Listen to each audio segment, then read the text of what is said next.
우리 옆 사람과 인사하겠습니다. 주님의 이름으로 사랑합니다. 네, 주님의 이름으로 사랑합니다. 오늘은 은혜 유지하기, 우리 은혜 유지하기라는 제목으로 같이 말씀을 나누도록 하겠습니다. 우리가 이제 이번 달부터 그 레위기를 시작했습니다. 이 성경 읽을 때 거의 창세기 출애굽기까지는 그래도 많이 읽습니다. 근데 출애굽기 한 25장부터 읽기 싫어질 겁니다. 왜냐하면 성막이 나오고 무슨 털 나오고 그렇지 않습니까? 그러다가 레위기를 내 위기라고도 하더라고요. 나의 위기가 찾아왔다. 이제 성경 읽는데 이 레위기에서 대부분 포기하는 경우들이 너무 많기 때문에 레위기를 많이 어려워합니다. 그런데요, 구약이냐 신학 이 학자들에게 물어보면 만약에 성경을 딱 한 권만 남겨야 된다라고 하면 어떤 책을 남기겠습니까? 라고 묻는다면 모두가 다 이구동성으로 레위기를 남겨야 된다라고 이야기를 합니다. 왜냐하면 이 레위기가 지금 예수님의 그 십자가의 복음이 무엇인지 담겨 있고 우리가 하나님을 어떻게 섬겨야 되는지가 나와 있기 때문인 것이죠. 레위기는요, 이제 출애굽한 백성들이요, 하나님의 백성답게 살기 위해서, 여러분 출애굽 원래 이집트에서 종살이하다 죽어야 될 운명들 아니었습니까? 그런데 그들 하나님께서 구원해 주시고 이제 그 구원의 은혜에 감격한다면 그 은혜를 어떻게 유지하면서 살아가는지를 가르쳐 주는 것이 레위기라고 할 수가 있습니다. 우리가 주님을 처음 만났을 때 그 뜨거움이 있지 않습니까? 근데 그 뜨거움이 지금 유지되고 있지 않다면 이 레위기 말씀에 비추어서 무엇이 문제인지를 점검해 봐야 한다라는 것을 가르쳐 주는 것이겠죠. 오늘은 한 세 가지 제사를 살펴볼 텐데요. 이 세 가지 제사는 여러분 자원함으로 드리는 겁니다. 이것은 내가 정말 하나님을 사랑하는 마음으로 드리는 것이지 어떤 의무사항은 아니었는데요. 지난 월요일에요, 저희 청년 중에 하나가, 우리 백성호 청년이 근로자의 날이라서 일을 가지 않기에 교회에서 하루 더 머물고 저녁에 이제 김지은 청년의 퇴근을 도와주다가 접촉사고를 당했습니다. 배방 쪽에서 연락이 와서 이제 김효겸 집사님과 전화가 되어서 일하는 날이 아니었는데 감사하게도 또 아름다운 공업사 부장님을 보내주셔서 차를 맡길 수가 있었고, 공업사에 있는 차를 기름만 넣으면 되는 그 차도 빌려주셨습니다. 백성호 청년을 만나러 가는데 우리 담임 목사님은 밥을 사주라고 하셨고, 사모님은 그 빌려준 차에 기름을 넣도록 기름값이라도 줘야 되는 거 아니냐라고 이렇게 이야기를 하셨는데요. 다음날 우리 그 청년들이 올린 큐티 내용을 보니까 이런 이야기를 했다고 해요. 우리 성호쌤과 지은쌤이 우리도 이 은혜 잊지 말고 누군가가 도움을 필요로 하면 이렇게 섬기자, 도와주자라고 약속을 했다라고 합니다. 그 일을 생각해 봤을 때 저도 떠오르는 일이 있었습니다. 그것은 뭐냐면 제가 지금까지 받은 은혜입니다. 그 중에 한 가지를 이야기하자면 요즘은 이제 새벽 기도 후에는 차 운행을 제가 하기 시작했는데, 우리 조경미 권사님을 모셔다 드리는데 살고 계시는 집 앞에 차를 돌리기 힘드니 차 돌리기 편한 데서 이제 내려주라라고 저한테 이야기를 하셨습니다. 근데 제가 저는 베스트 드라이버라서 괜찮습니다 하고서는 집 앞에 내려드렸거든요. 근데 이 베스트 드라이버가 되기까지는 참 많은 시행착오가 있었습니다. 우리 교회 봉고차를 얼마나 제가 많이 찌그러뜨렸습니까? 특히 그 어른들 타시는 그 오른쪽 문을요, 한 번은 가만히 있는 차를 박아가지고 그 문이 다 찌그러져가지고 우리 박봉주 집사님이 여기 배방에 안 계실 때, 당진이었나요? 다른 지역에서 공업사를 하실 때 봉고차를 직접 끌고 가셔가지고 출근할 때 그 찌그러진 봉고차를 끌고 가셨다가 퇴근할 때 가져다 주셨던 그런 은혜들이 생각이 나더라고요. 그런 것을 보면서 이게 참 나의 나된 것은 다 하나님의 은혜인데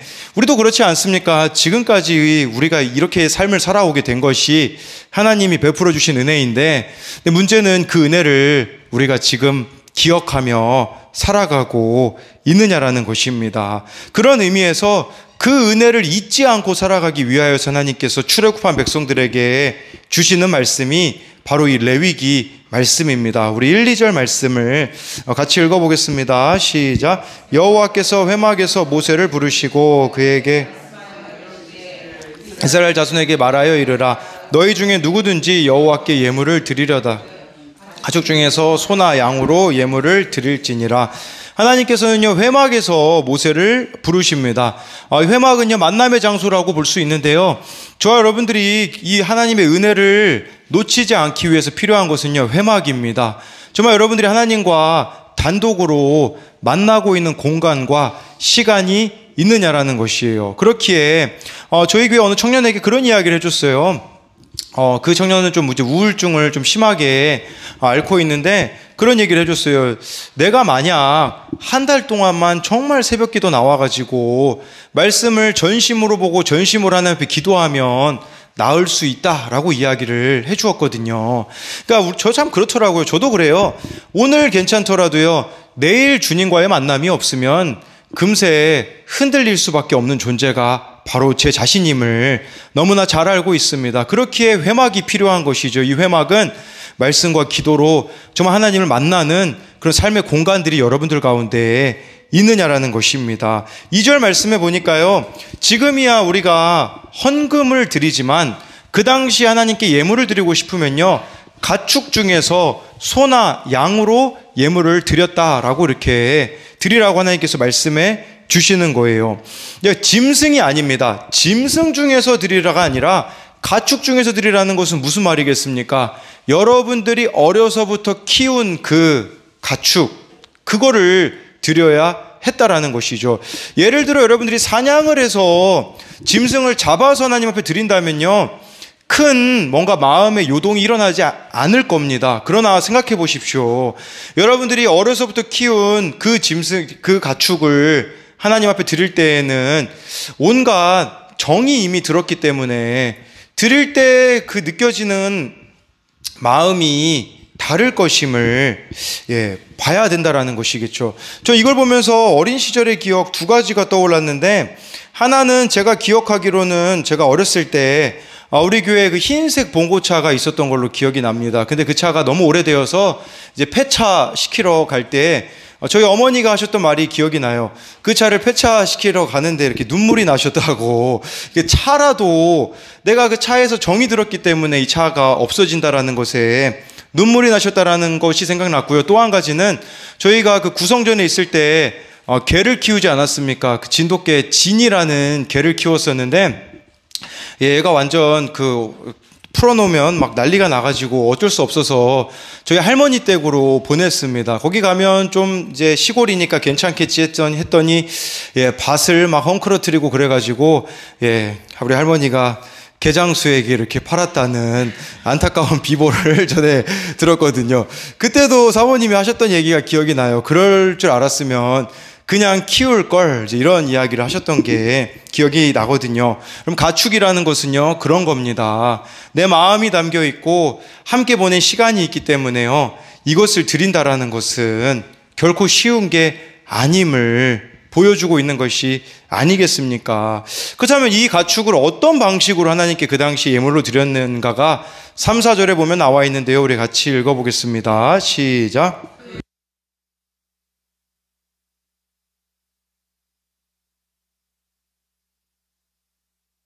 그는 번제물의 머리에 안수할지니 그를 위하여 기쁘게 받으심이 되어 그를 위하여 속죄가 될 것이라.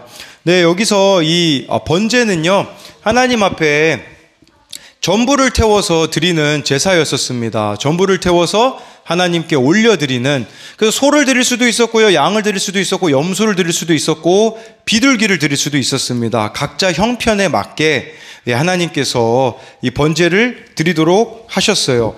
근데 4절에 보니까요, 머리에다가 안수를 해야 됐었다라고 말씀해 주고 있어요. 이 짐승을요, 이 가축을, 내가 키운 이 가축을 머리에 손을 얹어야 됐습니다. 무엇을 말하겠습니까? 이 짐승이, 이 가축이 곧 나다라고 말해주고 있는 것이에요. 나를 대신해 가지고요, 이 가축이 죽임을 당하는 것임을, 원래 내가 이렇게 죽어야 되는 죄인인데 나의 가축이 대신하여서 죽는다라는 것을 기억해야 했다라는 것입니다. 여러분, 그런데 중요한 것은요, 이것이 나중에는 제사장들의 일이 되었습니다. 나중에는 제사장들이 이 가축을, 나중에는 가축도 아니었어요. 예수님 당시에 보면요, 성전에다가 그냥 흠없는 것을 이렇게 가져다가 비싼 가격에 팔았습니다. 그러니까 의미가 변질이 돼요. 가축으로 드리지도 않았고요. 그냥 사다가 돈으로 드렸고요. 또 문제는 뭐냐면 원래 이 레위기 당시에는요, 자기가 죽여야 됐습니다. 제사장이 죽이는 게 아닙니다. 내가 가지고 온 이 가축을 내 손으로 죽이고, 내 손으로 가죽을 벗기고, 내 손으로 각을 뜨고 하나님 앞에 드리는 거였습니다. 이거 내 손으로 한다면 의미가 달라집니다. 돈 주고 산 거라는 거 아니라 내가 키운 것이며, 내 손으로 이 가축을 죽인다고 생각해 보십시오. 실제로 그 이지웅 목사님이라고요, 이 레위기를 학생들에게 가르칠 때 진짜 양을 사다가 실제로 이렇게 레위기 방식으로 제사를 드리는 것을 예전에 했었던 적이 있다고 합니다. 여러분, 이 짐승이, 이 가축이 한 번에 죽을까요? 한 번에 죽지 않는다고 합니다. 죽이려면 3가지 정도가 있다고 하더라고요. 동맥을 끊던지, 미간 사이를 찍던지, 또 한 가지는 그 심장을 찌르는 것인데요. 이것 또한 한 번에 이루어지지가 않는다고 하더라고요. 그렇게 이 가축을 죽이고서는 그 또 껍질을 벗기는데, 여러분, 만약에 생각해 보십시오. 내가 가지고 온 이 짐승을 죽여서 하나님 앞에 나아간다면 여러분들의 모습이 어떤 모습이 되겠습니까? 피투성이가 될 겁니다. 이 짐승을, 이 가축을 죽이려고 피가 튀기죠. 내 온몸이 피로 더럽혀 졌을 거란 말이죠. 근데 이걸 하나님께서 기뻐하신다라는 게 우리 생각에는 너무 하나님이 잔인한 게 아닌가라는 생각을 할 수가 있다라는 것을 말씀해 주는 것이라고 볼 수 있습니다. 그런데요, 흠 없는 것으로 드려야 됐었거든요. 흠 없는 것에 손을 얻는다라는 것은 무슨 말이 있겠습니까? 나는 흠이 너무나 많은 존재인데 이 흠 없는 가축이 나를 위해 죽어줌으로써 그 흠 없음이 나에게 전해진다라는 의미인 거예요. 하나님이 그걸 기뻐하신다라는 거예요. 막 이 짐승을 피 튀겨서 죽이고 그런 잔인한 모습을 기뻐하신다라는 의미가 아니라, 이 짐승을 통해 그 흠 없음이 나에게 주어지는 거, 더 쉽게 말씀드리자면 우리가 거룩한 모습으로 변화되어지는 거, 그게 바로 하나님께서 기뻐 받으시는 모습이다라는 것입니다. 만약에 이런 식으로 지금 여러분 우리가 예배를 드린다면 어떻겠습니까? 아마 그런 생각이 들 거예요. 내가 진짜 죄짓지 말아야겠다. 나를 위해서 이 가축이 대신 죽어주기 때문에 내가 진짜 거룩하게 살아야겠다. 내가 진짜 예전처럼 살면 안 되겠다라는 생각이 들 수밖에 없는 것이죠. 근데 이런 모습으로 우리들을 위하여서 죽임당하신 분이 누구냐면 예수님이라는 사실입니다.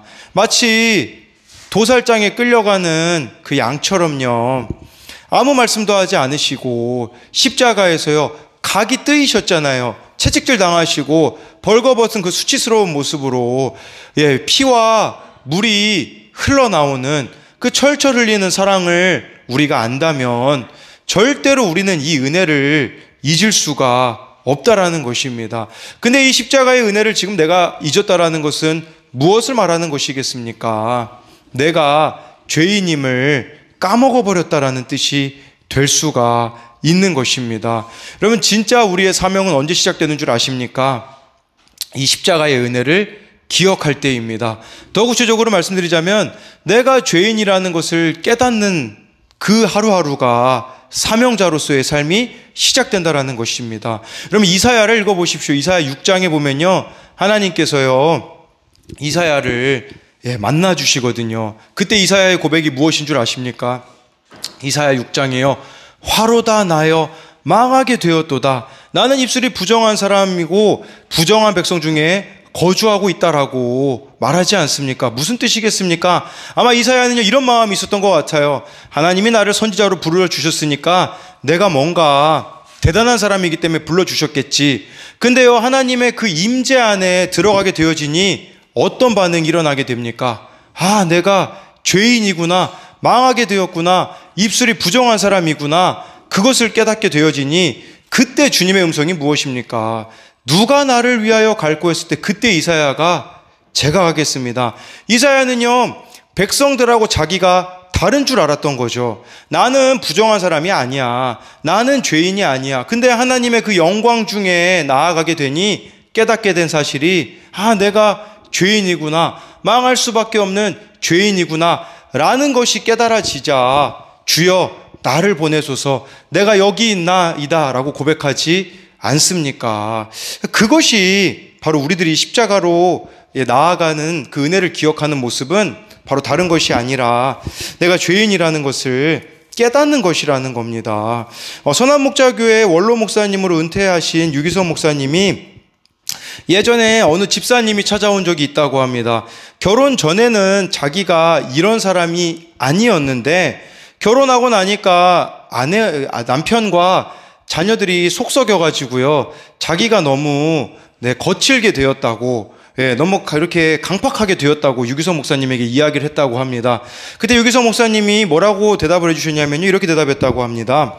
집사님, 지금 집사님의 그 모습이 원래 모습이었습니다. 결혼 전에는 잘 숨기고 살았을 뿐입니다 라고 이야기를 해주셨다고 합니다.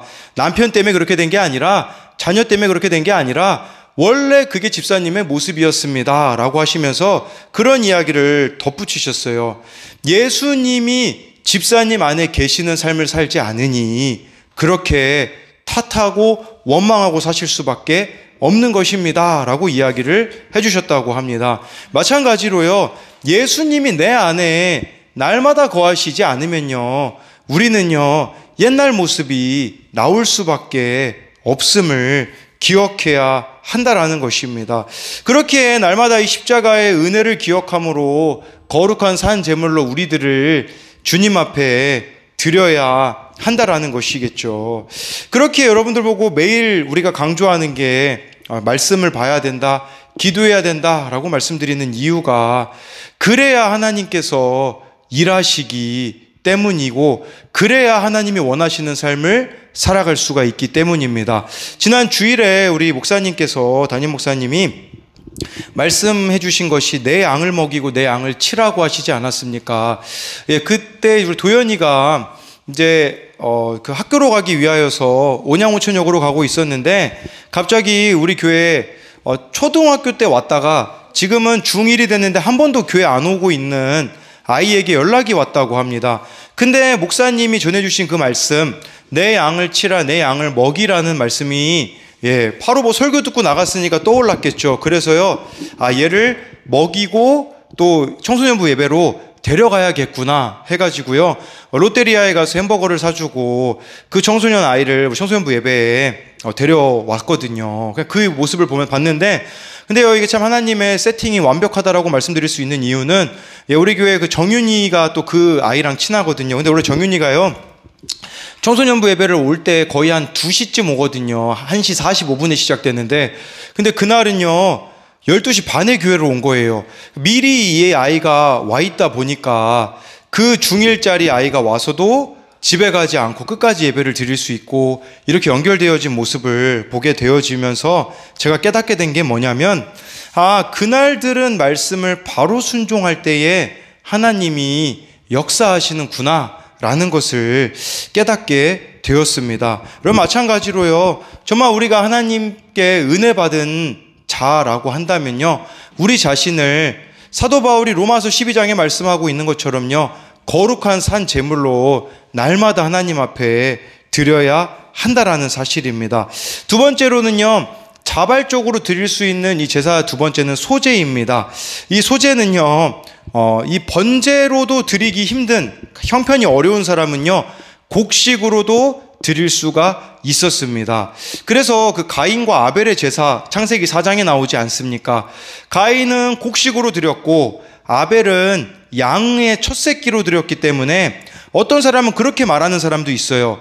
곡식으로 드렸기 때문에 하나님이 가인의 제사 안 받으셨다. 아닙니다. 곡식 제사도 하나님은 받으세요. 근데 문제는요, 여러분 창세기 4장을 잘 읽어보시면 그렇게 나와 있어요. 아벨과 그의 제물, 가인과 그의 제물, 사람 이름이 앞에 나와 있습니다. 제물의 문제가 아니라 사람의 문제였음을 나타내는 것인데, 여러분 이 소제를 드릴 때 여기에 특이사항이 있어요. 제거해야 될 게 있습니다. 우리 11절 말씀 같이 읽어보도록 하겠습니다. 11절입니다. 2장 11절 말씀 같이 읽어보겠습니다. 시작.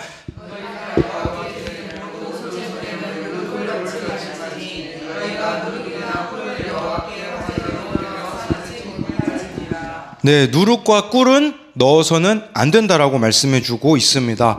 누룩은요, 부풀게 하는데 특징이 있습니다. 누룩을 넣지 말라. 이것은요, 하나님 앞에서 포장하지도 말고 부풀리지도 말고 있는 모습 그대로 나오라는 것입니다.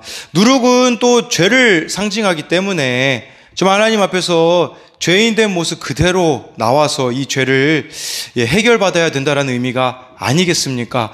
또 꿀을 넣지 말라고 한 것은요, 그 당시 꿀은요, 가나안을 상징합니다. 그래서 가나안 땅을 젖과 꿀이 흐르는 땅으로 표현하고 있지 않습니까?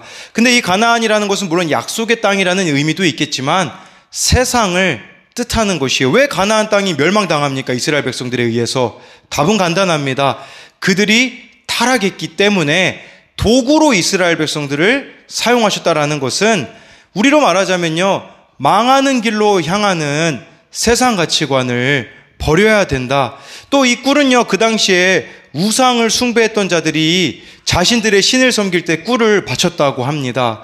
이것은 우리 안에 있는 우상숭배적인 것들을 내어 버려야 된다라고 이렇게 하나님께서 말씀해 주고 있습니다. 이 누룩과 꿀은요, 소재를 드릴 때 같이 섞어서 드려서는 안 됐거든요. 근데요, 이 소재에 넣어야 되는 것은 있었습니다. 그 넣어야 되는 것은 13절 말씀 같이 읽어보겠습니다. 13절입니다. 시작.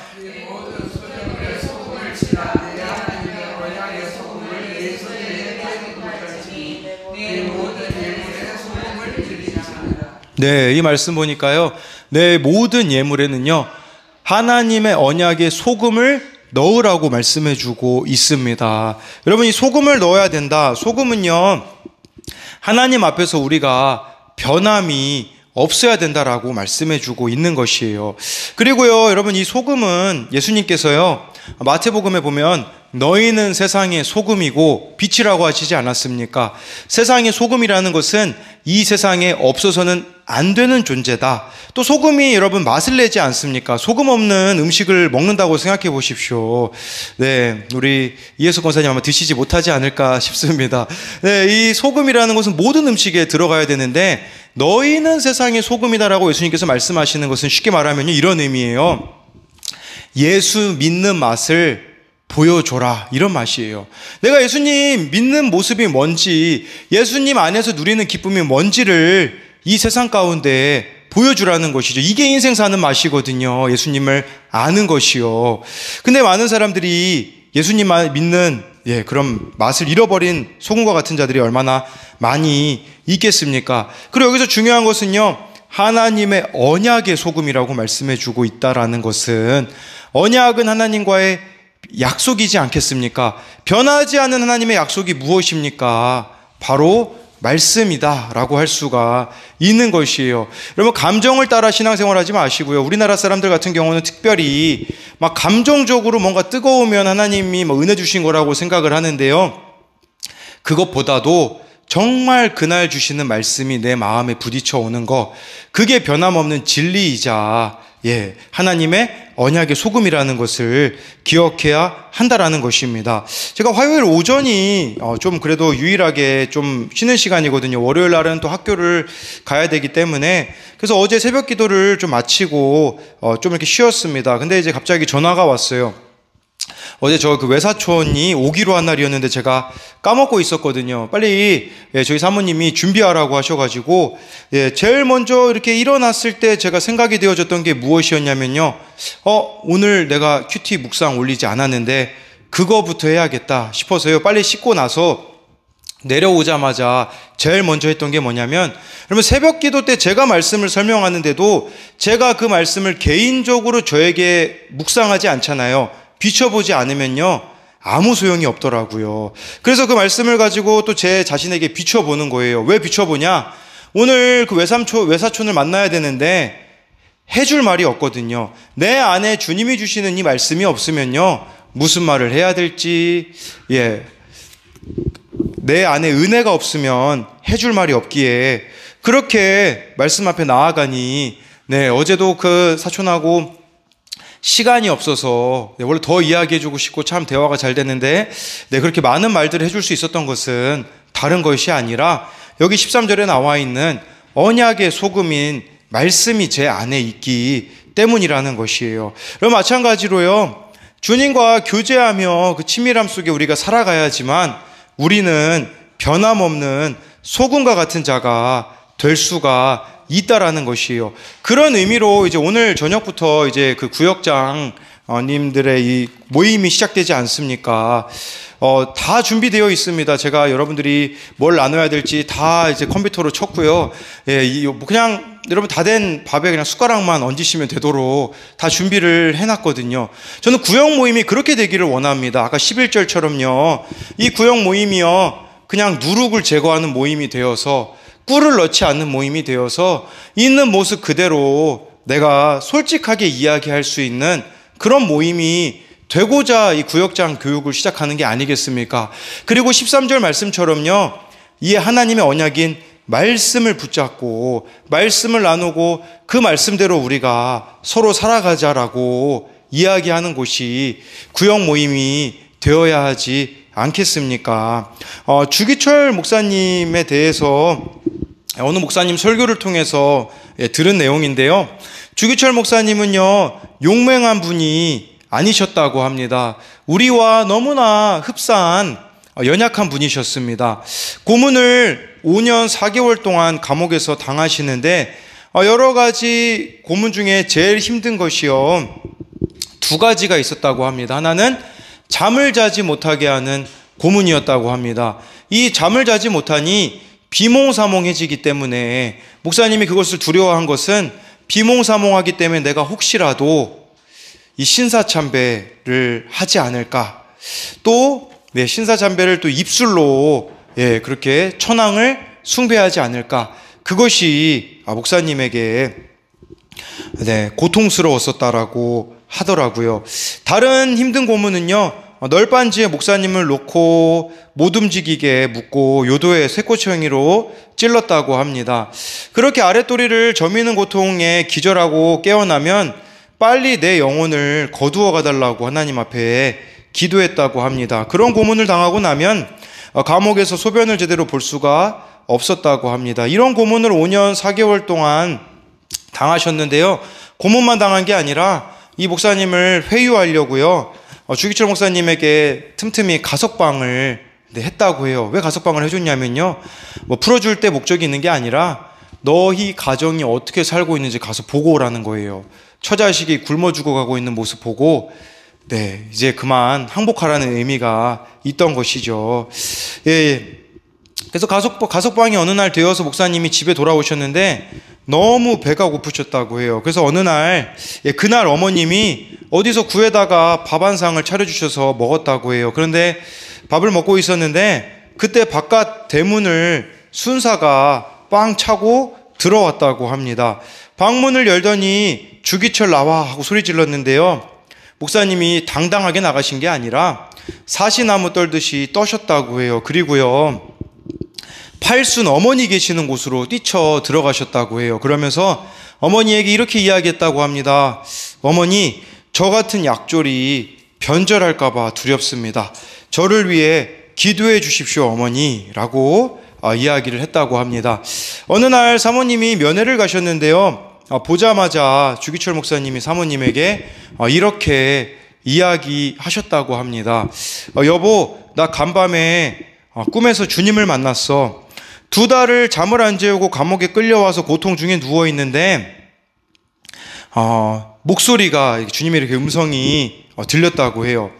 간수인가, 제가 꿈이라고 했는데 꿈은 아니었던 것 같습니다. 간수인가 나갔다 보니 아무도 없었다고 해요. 누가 주기철 하고 이렇게 불러서 누군가 했는데 3번째 그렇게 주기철하고 불렀다고 합니다. 뒤돌아보니 주님이 슬픈 얼굴로 서 계셨다고 해요. 그러면서 주님이 이렇게 말씀하셨다고 해요. 너마저도 나를 버리겠느냐라고 물으셔서 그때 주기철 목사님이 이렇게 대답하셨다고 해요. 아닙니다, 주님.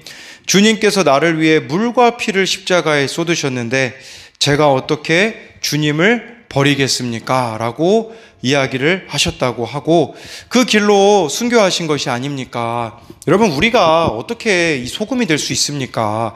얼마나 우리는 흔들리기 쉬운 존재이며 우리의 성품, 우리의 그 어떠함으로 우리는 믿음을 지켜낼 수가 없습니다. 그렇기 때문에 우리가 필요한 것이 무엇입니까? 다른 것이 아니라 매일매일 십자가를 붙드는 것이에요. 우리 청년들 중에서도요, 힘들어하고 있는 아이들이 참 많이 있어요. 이 아이들이 감사한 게 뭔지 아십니까? 정말 힘들어지잖아요. 어디로 오냐? 교회로 옵니다. 무작정 와요. 저랑 소리사모가 있는지 없는지 확인해 보기도 전에 와 있는 경우들도 얼마나 많은지 몰라요. 저는 그 모습이 귀하다는 생각을 하게 되더라고요. 정말 저 아이들이 힘들지만 이 십자가를 붙들려고 하는 저 모습이 언젠가는 저 아이들을 바로 세워주겠구나 라는 생각을 하게 되어지는 것이죠. 우리 요즘에요, 예찬이가 풍년입니다. 무슨 풍년이냐? 총풍년입니다. 총을요 너무 많이 주세요. 그래가지고 우리 임순희 집사님도 이렇게 총을 많이 주셔가지고 예찬이가 얼마나 맨날 총 얼마나 이렇게 노래를 불렀는데 너무 좋아하더라고요. 그런데 지난 주일에 있었던 일이에요. 주일에 우리 백성호 청년을 향해서 총을 겨누었는지 쐈는지 잘 기억이 안 나요. 근데 우리 백성호 청년이 그런 얘기를 하더라고요. 예찬이가 자신을 향해서 총을 겨누어가지고 손목을 붙잡고서는 너 엄마한테 갈래? 아빠한테 갈래? 그랬다고 해요. 그랬더니 막 예찬이가 울려고 막 해가지고 봐줬다고 하더라고요. 제가 백성호 청년에게 그 얘기를 들었는데 우리 예찬이가 저랑 이렇게 제가 3층으로 올라가는 길이었고 예찬이는 내려오는 길이었었어요. 아무 말을 안 했는데 예찬이가 저보고 그렇게 얘기하더라고요. 아빠 죄송해요 그러더라고요. 저보고. 그래서 언니 뭐가 죄송하냐 예찬아 그랬더니 아빠 저 사실 성호 삼촌한테 총을 그렇게 겨누어가지고 아까 그런 일이 있었어요. 죄송해요 그러더라고요. 근데 저는 이 모습을 보면서 이게 하나님이 우리들에게 원하시는 모습이구나라는 생각을 했어요. 죄를 얼마나 내가 지었느냐 그걸 하나님이 보시는 게 아니라 예찬이처럼요 그냥 하나님 앞에 나와서 이렇게 얘기하는 거예요. 하나님 죄송해요. 제가 또 넘어졌네요. 제가 또 이렇게 죄를 지었네요. 그럼 아버지인 제 입장이 어떨까요? 총을 뺏었을까요? 안 뺏었을까요? 안 뺏었거든요. 하나님 마음이 딱 그렇겠다는 생각이 들더라고요. 내가 죄에 넘어지는 게 문제가 아니에요. 내가 얼마나 많은 죄를 지었느냐가 문제가 아니라 진짜 그 죄를 가지고 하나님 앞에 나아오려고 하고 있는가, 그것이라는 것이겠죠. 그게 바로 하나님께서 우리들에게 원하시는 이 제사, 이 예물에 담겨있는 모습이다라는 것이죠. 그런 의미로 우리 자신을 하나님 앞에 드리게 되면 어떤 일이 벌어지게 되겠습니까? 화목제를 드리게 됩니다. 우리 3장 1절 말씀 같이 한번 읽어보겠습니다. 레위기 3장 1절입니다.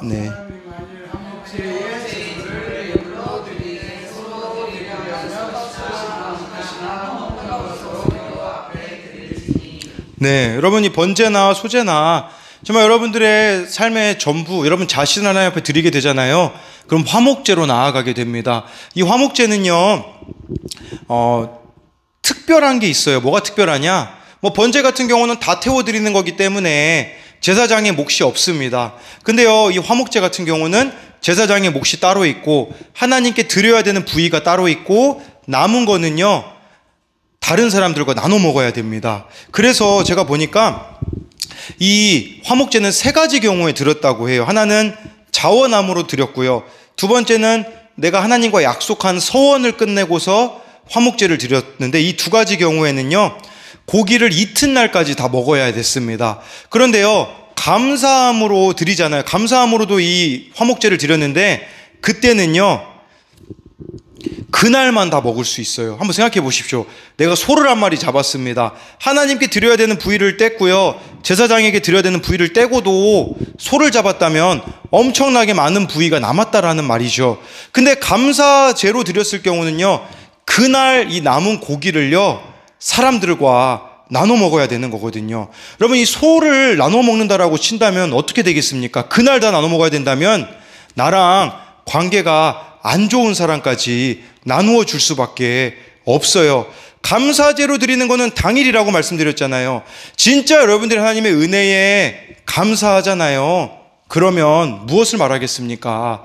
사랑할 수 없는 자들까지도 사랑해 낼 수밖에 없다라는 것이에요. 이 화목제를 드릴 때는 어떤 부위를 드렸는지를 보면 나와 있거든요. 우리 3, 4절 말씀 같이 읽어보겠습니다. 시작.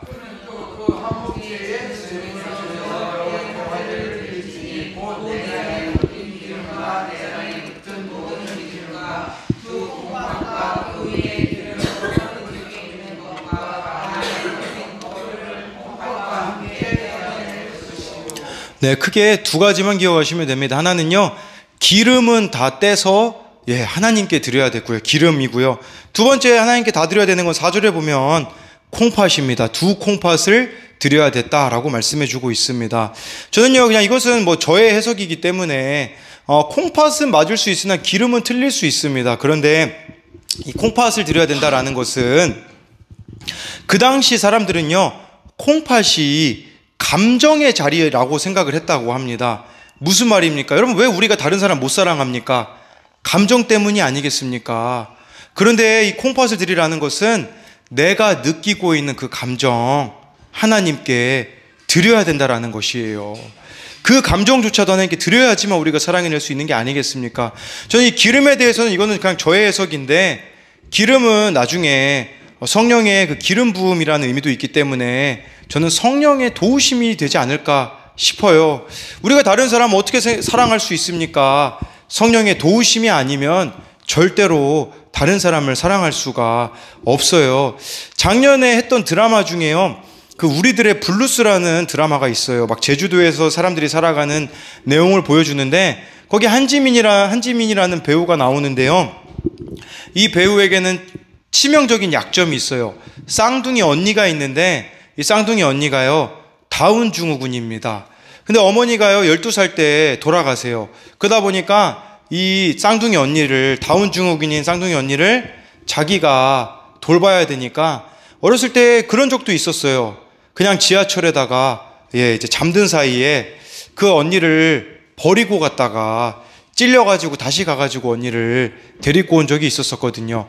언니랑 최대한 멀어지기 위해서요, 제주도까지 간 거예요. 이 언니는 시설에 맡겨놓고요. 그러다 보니 매일 언니가 전화하는데 그게 너무 싫은 거예요. 근데 이 한지민 씨 남자친구가 거기 나오는데요, 지금까지 한지민 씨가 남자친구들을 만났는데 다 헤어진 이유가 언니가 다운 증후군이고 그 언니를 평생 돌보며 살아야 되기 때문에 다 도망갔다고 하더라고요. 근데요, 그 언니를 딱 그 드라마에서 그런 장면이 나오더라고요.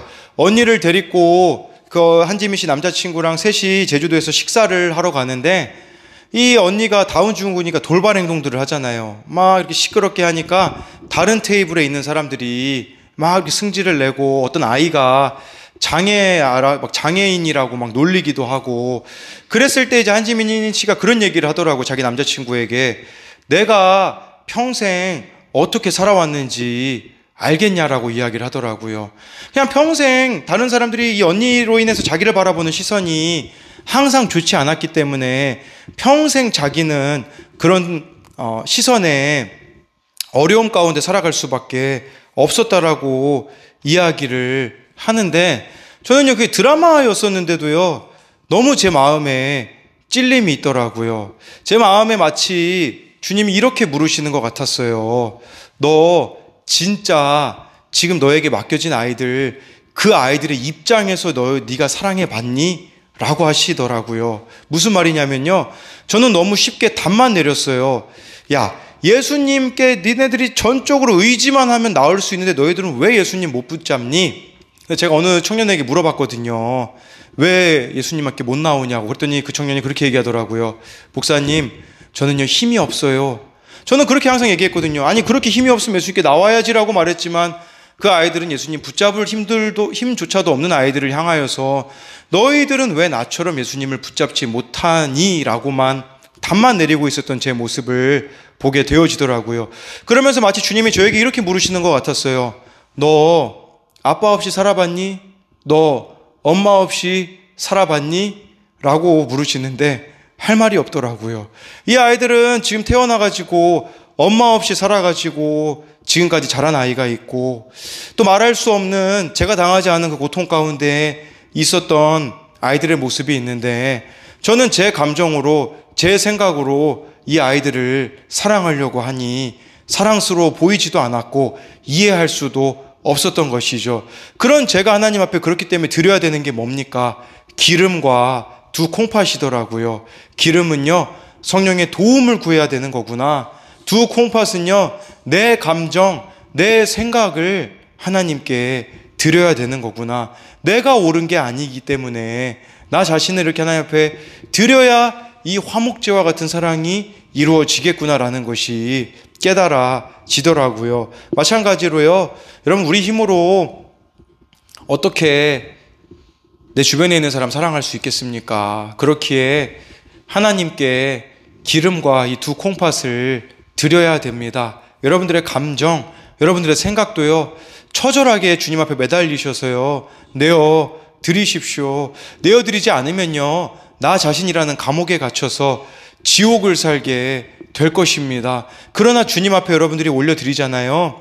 그럼 내 인생이 끝장난 것 같을지라도 우리 주님은요, 다시 살게 하시고 회복시켜 주실 것이라는 것을 저와 여러분들이 잊지 않으셨으면 좋겠습니다.